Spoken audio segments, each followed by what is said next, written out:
And good morning, everybody. Welcome to this Saturday here on Today in Amarillo. Glad to have you with us. I'm Judd Baker. We've got a lot to get to this morning, including that story of an Amarillo woman who's getting an extended stay in Israel, all because of a positive COVID test. She spoke with me and says it all isn't bad news. We've got that story coming up in just a minute. But first, we're going to get a check-in of our forecast with meteorologist Maria Pasillas. Maria, good morning. Good morning. Well, all right, Maria, looking forward to that wind going away and the possibility of those showers. Thank you so much. An Amarillo man suspected of causing an explosion at a home in southwest Amarillo last year has been deemed competent, and he will stand trial. Efren Salamanzada underwent a competency hearing at an Amarillo federal court earlier this week. Salamanzada has been federally charged with 1 count of possession of a destructive device. He's also facing state charges for possession of components of explosives. Last July, the Amarillo Fire Department responded to a reported explosion at a home on the 3600 block of Linwood Drive. 14 homes were evacuated after officials found explosives in that area. Police found numerous explosive materials as well as an improvised explosive device, a suicide vest, and multiple red paper or cardboard tubes labeled dynamite. No trial date has been given on this case yet. Amarillo police arresting a man in northwest Amarillo after responding to multiple incidents in the area. Officers responded to a domestic argument in the 700 block of 4th Avenue. While on scene, officers heard multiple shots being fired in a very close vicinity. Officers say they moved to the 200 block of North Jefferson, where they could see the muzzle flash of a gun in the darkness. Officers say they approached the gunshot on foot and found a man armed with a semi-automatic rifle. The man continued to shoot as officers approached, but stopped when they identified themselves. That man has been identified as 36-year-old Tommy Johnson. Johnson was arrested for aggravated assault on a public servant, tampering with evidence, and discharging a firearm in a municipality. He's been booked into the Potter County Detention Center. Turning now to the latest from your local election headquarters, Amarillo ISD is looking at a potential changes to staffing because student enrollment is down, but the superintendent is making this very clear. They are not planning layoffs. Now, the district has been talking about the dip in enrollment since February. They're down about 1,500 students, translating to a $19 million shortfall. Reporter David Gates speaking with Superintendent Doug Loomis yesterday. He says with the decline in students, a decline in staff must also follow. AISD plans to decrease staff positions by attrition. That means not filling positions that come open when someone resigns or retires. This way, no one loses their job. Loomis says that the lower enrollment is because of COVID, a decline in birth rates, and fewer refugee children in the district. AISD is in really good financial shape. And what is happening is about us being good stewards of the taxpayer dollars.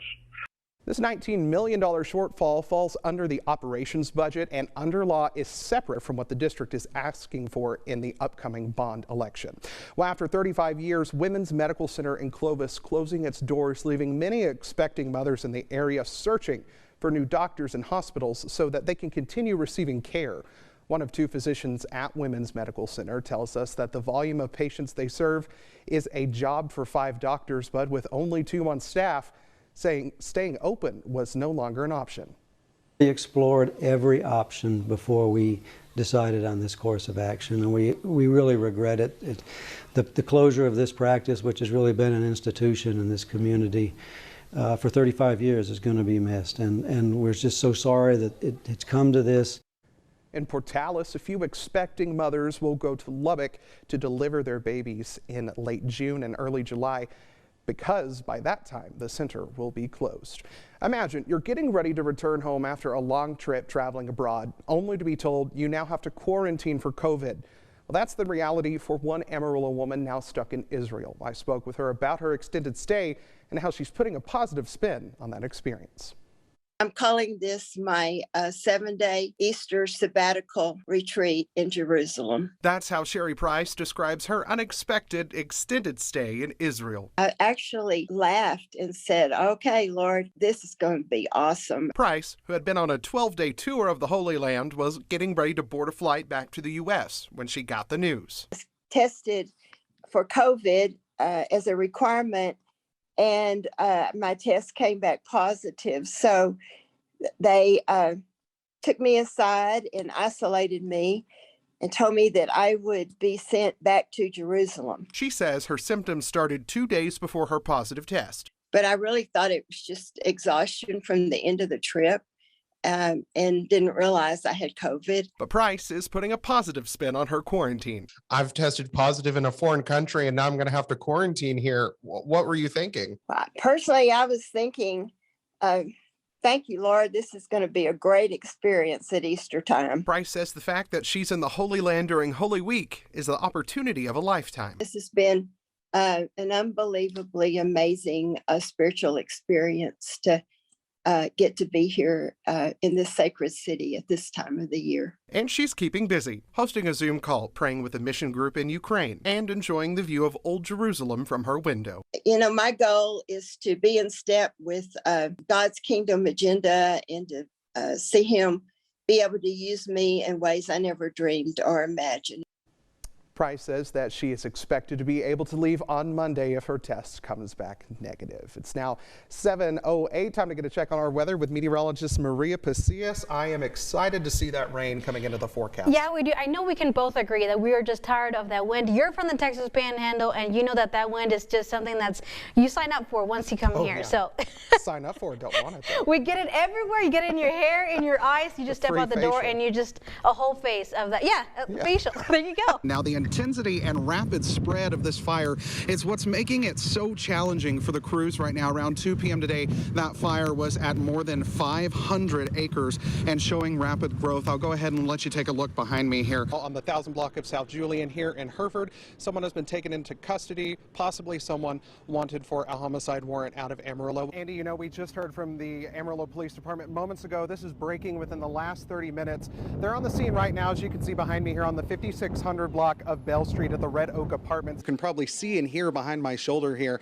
that question and answer period for the community is still going. In fact, that's actually how this was billed, was as a community town hall. Well, you know, Jackie, I was out here covering the event earlier today, so I thought I would come back out and pull my weight and some weeds here to kind of help out the garden. Jackie, if you dare me, I'll go get on a Bronco. I'm sure it will make for some great entertainment. I double dog dare you, Judd Baker. We're going to hold you to that. Who's your photog? I'm going, Tell them I'm to going keep now. shooting. I tell you what, I'm going to send it back to you in the studio, Jackie. I've got a lot of more weeds to pull, and I do feel some ants marching up my legs. So before we have a scene on live television, I'll send it back to you. All right, Judd.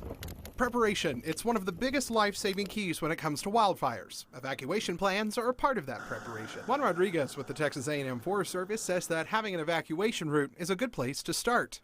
Taking into consideration that ingress and egress, can you get out of this location with heavy smoke in the air, and also with emergency vehicles coming in and other people who are looking to evacuate as well. Potter County Fire and Rescue's Stephen Denny says to make sure to have an emergency kit prepped and ready to go. You want to have a couple of days supply of medicine in there, because in the event that your home was destroyed, you're not going to have any of those things. You want to keep copies of personal documents and important things. You want to keep a little bit of food and water with you, just in case you get cut off from civilization for a few hours. And Chief Meteorologist John Harris says that staying alert to conditions is also important. Make sure that you have some source of information coming in, whether it's by radio or by the cell phone or the mobile device. And, you know, just heed the evacuation warnings. Both Rodriguez and Denny say one of the biggest parts of your plan is to make sure you have a defensible space. Mow the grass around your home. Keep all the combustible or flammable materials stored away from your home. Clean out your gutters so that there's no leaves or debris in there that could catch sparks or embers. A lot of times we see these homes get impacted after the fact of the fire with that ember wash coming in, and so really having that defensible space is key. Buster Schufelt, Specialist 5th Class, U.S. Army, Vietnam. Let us remember their names. It's definitely a labor of love. The Amarillo community coming together to pay their respects to those forgotten. We are doing what we've done for the last 7 years, and that is commemorating the memory of some lost heroes. It's all done through the Missing in America project. The Panhandle representative for the project, Joe Carver, says their mission is to find, identify, and intern the unclaimed remains of American veterans who've been forgotten. You don't think, people don't think, and I didn't for many years, you know, that there were unclaimed veterans among us. And if we dig a little deep, if we do the research, we'll find that there are several of them, unfortunately. Potter County Judge Nancy Tanner says Carver came to her in 2015 and found 7 unclaimed veterans' cremains. It's extremely sad that they had no one that cared, that they died homeless and forgotten in my vault. So it's very sad. 8 more veterans' cremains were found in the Amarillo area in 2021. Carver says that makes 50 identified since the project came to the Panhandle. Perry Sampley is a part of the North Texas Patriot Guard, who will be escorting the cremains to Fort Sam Houston National Cemetery in San Antonio. And it's always a privilege to do this because all these vets, they gave the ultimate sacrifice and they deserve their place. I mean, my heart's in it. I would love to serve these veterans